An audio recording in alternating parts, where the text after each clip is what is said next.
Hello children, myself Anju Chabra, your science teacher is here with part 2 of chapter 1, that is crop production and management. I hope all of you have enjoyed and learnt the content of part 1. So far we had learnt about two major steps of farming. Let's move to the third step, that is replenishment of nutrients in the soil. As our body requires nutrients, likewise, nutrients are also essential for the growth of plants.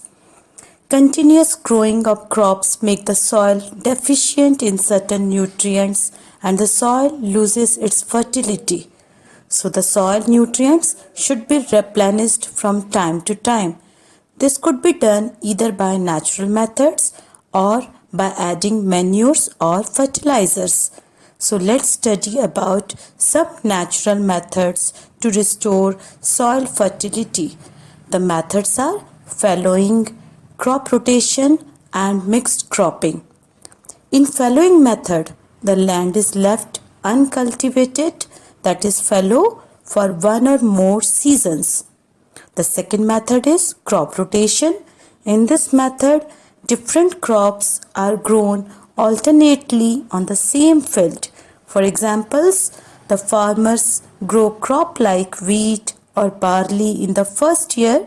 This is followed by growing leguminous plants like pea or soybean in the next season. It helps in the replenishment of soil with nitrogen. The third method is mixed cropping. In mixed cropping, two or more crops are grown together in the same field. The crops are selected such that the nutrient requirement of one crop is fulfilled by the other. For example, cotton and groundnut are grown together. Another method is using of manures and fertilizer. The use of manure or fertilizers is called manuring. Now, what is manure? Manure is an organic compound rich in nutrients obtained by the decomposition of plants and animal wastes by microbes. Some of the manures are compost, green manure. Fertilizers are human-made chemical substances which are rich in one or more nutrients like nitrogen, phosphorus and potassiums. Fertilizers are produced in factories. Now, what are the various advantages of manure over the fertilizers? As we all know, manures are the organic compound. So, the various advantages are it enhances the water holding capacity of the soil, makes the soil porous, which makes exchange of gases easy. It increases the number of soil-friendly microbes. It improves the texture of the soil. It adds humus to the soil. It is not expensive and can be easily prepared from wastes in the farm. The waste could be vegetable waste, plants waste or animal wastes. It doesn't cause any water pollution. Now, let us make a comparison between the fertilizer and manure. Just go through this table. Fertilizers are inorganic salt, whereas manure is a natural organic substance. Fertilizers are prepared in factories.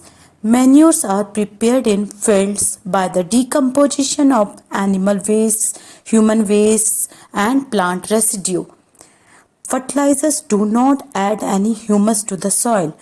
Manure provides a lot of humus to the soil. Fertilizers are rich in plant nutrients like nitrogen, phosphorus and potassium, whereas manure contain less amount of essential plant nutrients. Fertilizers are prepared in factory, so they are costly, whereas manures are prepared in field, so it is not expensive. Let us take their examples. Fertilizers, urea and potash, manure, Sunham or Susbania. Now, till now we have completed the third step. Now the fourth step of farming is irrigation.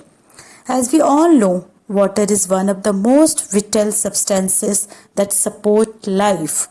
Plants contain nearly 90% of water. Still, they need water for their survival because of the following reasons. Water is important for the proper growth and development of flowers, fruits, and seeds of plants. Water is absorbed by the roots. Along with water, minerals and fertilizers are also absorbed. Water is essential for germination of seeds. Water is also essential for carrying out the process of photosynthesis to make food. And we all know all living organisms depend on plants directly or indirectly for our food. Water dissolves nutrients which are transported to each part of the plant. Water also protects the crop from both frost and hot air currents. So, supplying of water is very much essential to the field.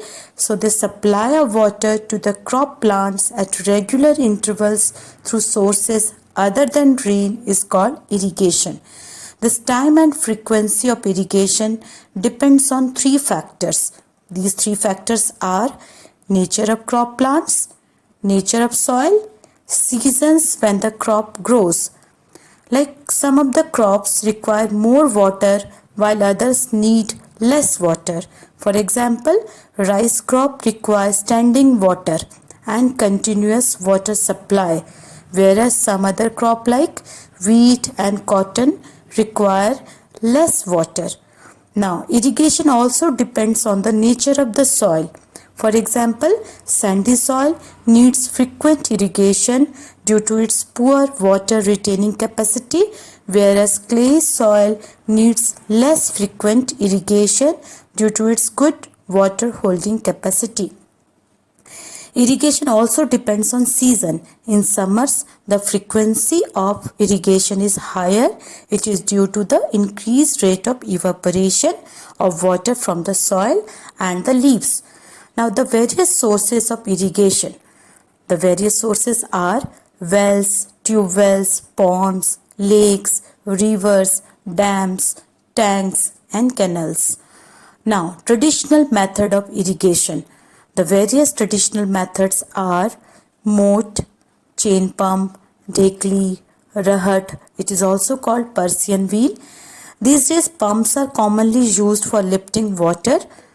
Now, modern methods of irrigation. The modern methods used for irrigations are drip system and sprinkler system. Now, what is drip system? Let us know about it. In drip system, the holes in pipes allow water to fall drop by drop just at the position of the roots. Water is not wasted at all. This system also saves water loss due to evaporation. The next method is sprinkler system. In sprinkler system, water is sprayed on the plants using sprinklers. The perpendicular pipes having rotating nozzles on top are called sprinklers. The sprinklers are joined to the main pipeline at regular intervals. Pumps are fitted in this system for lifting water. When the pump is switched on, the water is lifted and allowed to flow through the main pipe under pressure. Through the rotating nozzles, it gets sprinkled on the crop as if it is raining. Sprinkler is useful for sandy soil or for the uneven land where sufficient water is not available.